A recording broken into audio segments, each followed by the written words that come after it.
इस कार्यक्रम के प्रसारण सहयोगी हैं श्री दिगंबर जैन बड़ा मंदिर, B73B, सेक्टर 27, नोएडा, उत्तर प्रदेश। संरक्षक श्री महावीर जैन, संरक्षक डॉक्टर SP जैन, संरक्षक श्री राकेश जैन, अध्यक्ष श्री पवन कुमार जैन, उपाध्यक्ष श्री निर्मल कुमार जैन, सचिव श्री अजय जैन, कोषाध्यक्ष श्री सुभाष चंद्र जैन, महासचिव श्री चंद्र प्रकाश जैन, प्रबंधक श्री सुबोध कुमार जैन, सदस्य श्री संदीप जैन, सदस्य श्री प्रमोद जैन, सदस्य श्री दिनेश जैन, सदस्य श्री राजीव जैन, सदस्य श्री MP जैन।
से निकल कर देखो प्रभु एक बार, कितना दुखी संसार। पूछो गरीबों से जिनकी हुई बेटी, पूछो गरीबों से जिनकी हुई बेटी, घर में कंवारी ही। महानुभाव, जो व्यक्ति जीवन में सार्थक काम करता है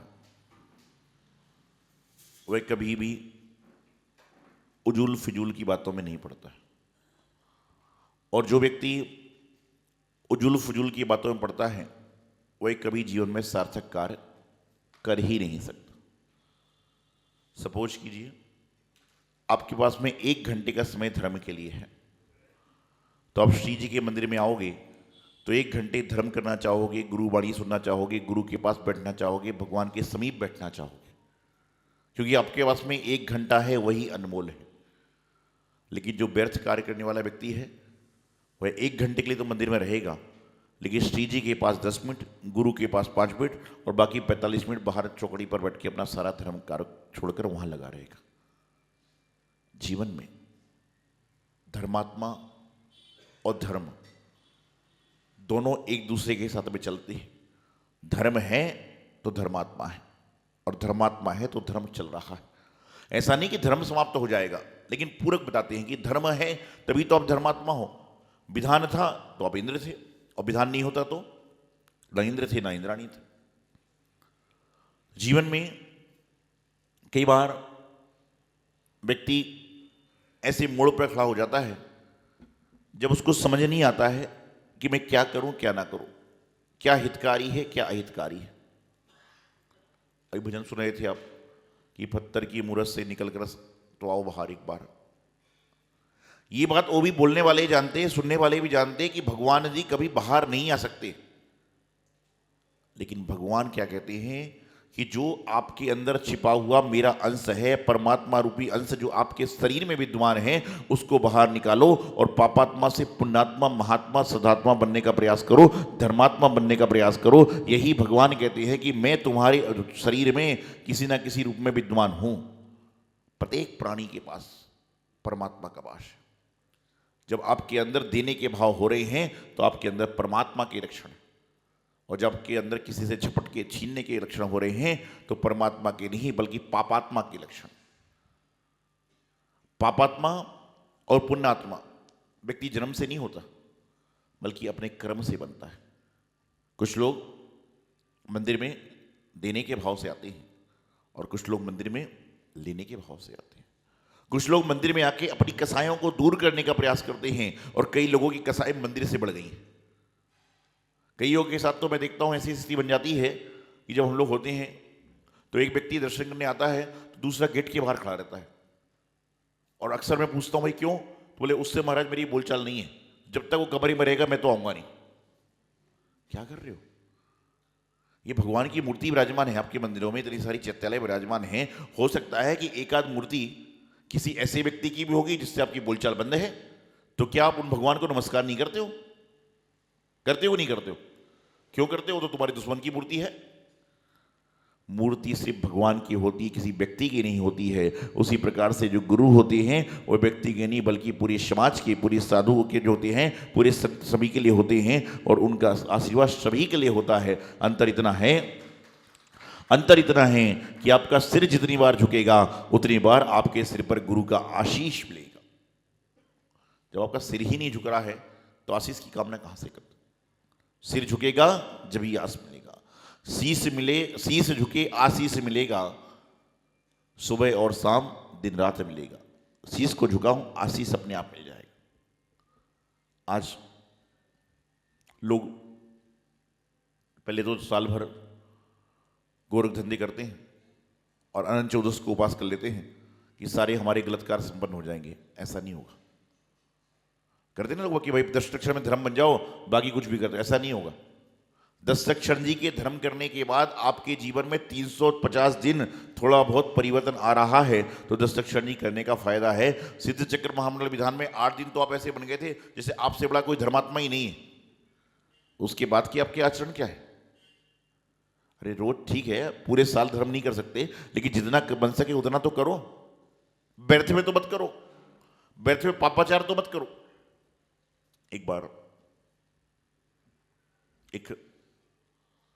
मतलब मैं बताना ये चाहता हूं कि भगवान आपके पास में हमेशा है, सिर्फ आपको उनको अंदर देखने की आवश्यकता है, उनको जानने की आवश्यकता है। देव सद्गुरु आपके साथ हमेशा विद्यमान हैं। अंतर इतना है कि आपकी दृष्टि सही होगी तो आप उनको खोज लोगे और दृष्टि सही नहीं होगी तो आप खोज नहीं पाओ। एक बार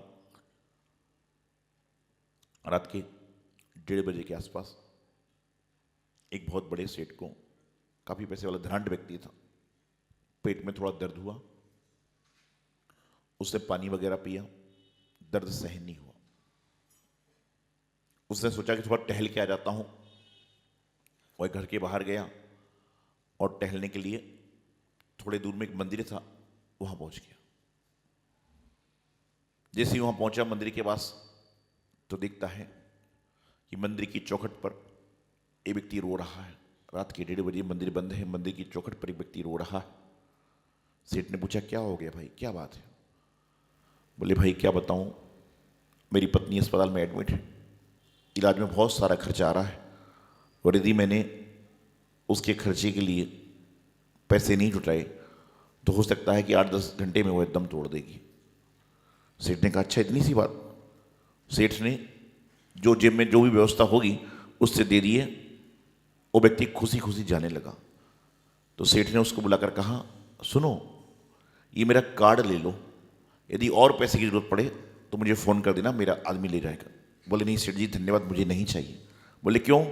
बोले जब रात के 1:30 बजे भगवान मेरी व्यवस्था बनाने के लिए, मेरी सहायता करने के लिए आपको उठा के भेज सकते हैं तो दिन के उजाले में तो न जाने कितने कितने लोगों को भेज देंगे। मुझे भगवान पर पूर्ण विश्वास है कि रात को 1:30 बजे जब आदमी सेठ को उठाकर भेज सकता है कि जाओ उसकी सहायता करने आ जाओ, तो दिन के उजाले में तो न जाने कितने हाथ खड़े हो जाएंगे। मुझे भगवान पर, देव सद्गुरु पर इतनी श्रद्धा विश्वास है। यही आपका विश्वास आपके जीवन में चमत्कार को ला देता है। लेकिन आज का आदमी होता तो क्या करता? कार्ड भी रख लेता और बिना काम के भी काम चालू कर देता। जीवन में श्रद्धा तो रखिए, विवेक तो रखिए, आस्था बना के तो रखिए। जिनके जीवन में श्रद्धा देव सद्गुरु पर है उसको नास्ते की चिंता नहीं है, और जिसको नास्ते की चिंता है उसका प्रभु से कोई वास्ता नहीं है। ये नहीं कहता कि नाश्ता करना बंद कर दो, पहले लेकिन कहता हूं कि नाश्ता करने के पहले अपने अंदर की आस्था को जगाओ। आपको चाय पीती हो? आप लोग चाय पीते हो? कोई भी नहीं पीता है? ऐसे सिर पटक कर लगाते हो? मत पूछो। नाश्ता करते हो, भोजन करते हो? मैं आपको चाय पिलाता हूं आज। जेपी जी परेशान के ऊपर तो बंद हो गया। सबसे पहले क्या करना चाहिए आपको? जो है चाय पीने का प्रयास करना चाहिए। बता रहा हूं कैसी चाय पीना चाहिए। हाथ जोड़िए, बोलिए, प्रभु नाम की चाय पी लो, प्रभु नाम की चाय पी लो, आत्म ध्यान का नाश्ता, आत्म ध्यान का नाश्ता, ज्ञान अमृत का भोजन कर लो,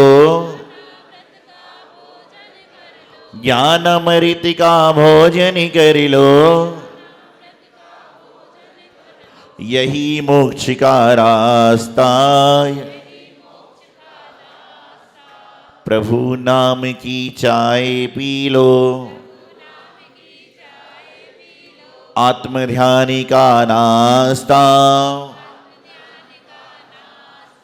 ज्ञान अमृत का भोजन कर लो, यही मोक्ष का रास्ता। कौन सी चाय पीना है? प्रभु नाम की। प्रभु नाम की चाय पी लो। प्रभु नाम की चाय पी लोगे तो दूसरी चाय पीने की आवश्यकता नहीं पड़ेगी। वह चाय जो आप पीते हो वह आपकी नींद को जगाती है, लेकिन प्रभु नाम की चाय पी लोगे तो आपकी भव की जो नींद है वह अपने आप गायब हो जाएगी। आप नाश्ता करते हो, आपका तन थोड़ी देर के लिए स्वस्थ होता है, लेकिन जो आत्म ध्यान का नाश्ता करेगा उसका जीवन हमेशा सुंदर हो जाएगा। और ज्ञानामृत का भोजन कर लो, यही मोक्ष का जो रास्ता है। मोक्ष जो है मिलना सरल नहीं है, लेकिन मोक्ष मिलना इतना भी कठिन नहीं है कि हम प्राप्त ना कर पाए। और आप कहोगे महाराज पंचम काल में तो मोक्ष होता ही नहीं, तो हम तपस्या क्यों करें, संत क्यों बने? ये बताओ, जो 80 साल के दादाजी हैं, 60 साल के दादाजी हैं, वो पेड़ क्यों लगाते हैं जब उनको पता है फल तो मुझे खाने को मिलेंगे नहीं?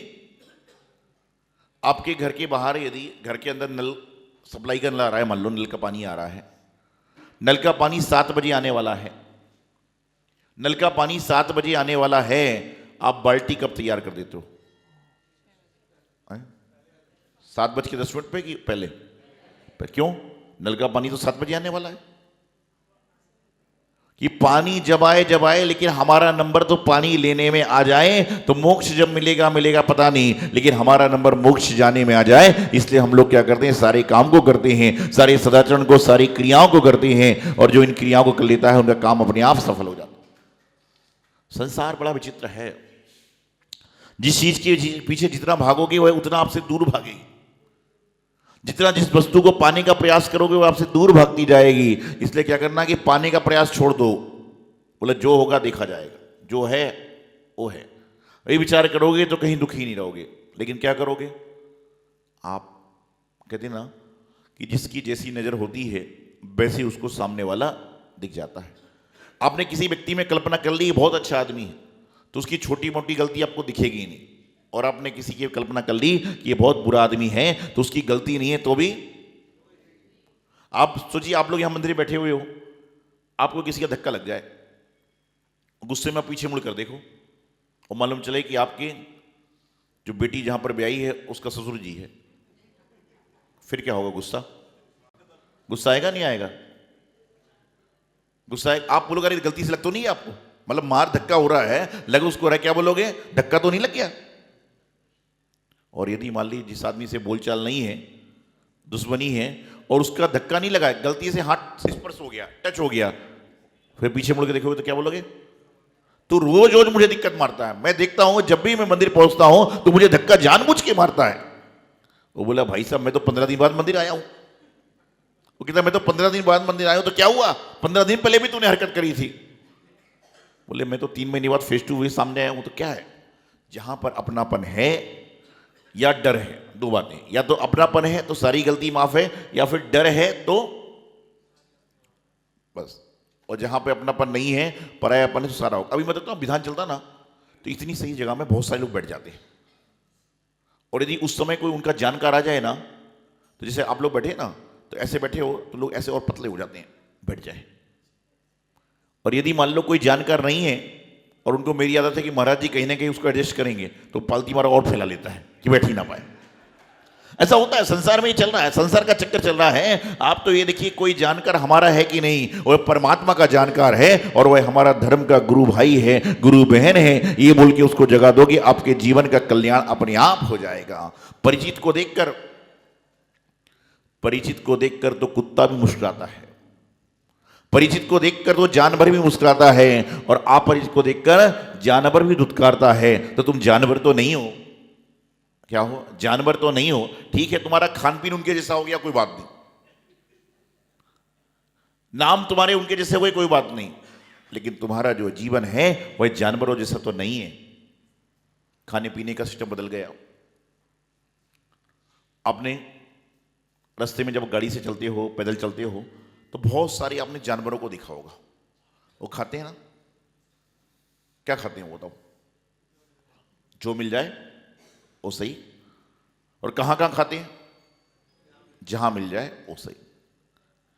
मैंने उन जानवरों को तो नहीं देखा, लेकिन सुनता हूं कि जैन धर्म में भी कई जानवर पैदा हो गए हैं। वो थाली लेते हैं, यहां से दाल लेंगे, वहां से चटनी लेंगे, वहां से रोटी लेंगे, और उसके बाद घूम घूम के खा रहे।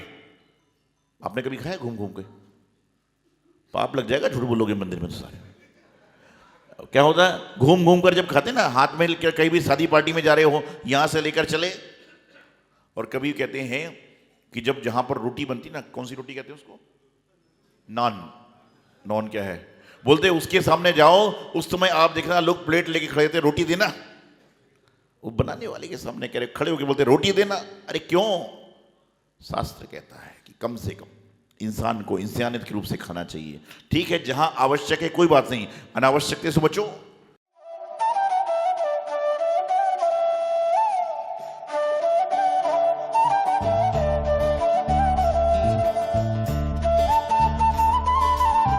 इस कार्यक्रम के प्रसारण सहयोगी थे श्री दिगंबर जैन बड़ा मंदिर, B73B, सेक्टर 27, नोएडा, उत्तर प्रदेश। संरक्षक श्री महावीर जैन, संरक्षक डॉक्टर SP जैन, संरक्षक श्री राकेश जैन, अध्यक्ष श्री पवन कुमार जैन, उपाध्यक्ष श्री निर्मल कुमार जैन, सचिव श्री अजय जैन, कोषाध्यक्ष श्री सुभाष चंद्र जैन, महासचिव श्री चंद्र प्रकाश जैन, प्रबंधक श्री सुबोध कुमार जैन, सदस्य श्री संदीप जैन, सदस्य श्री प्रमोद जैन, सदस्य श्री दिनेश जैन, सदस्य श्री राजीव जैन, सदस्य श्री MP जैन।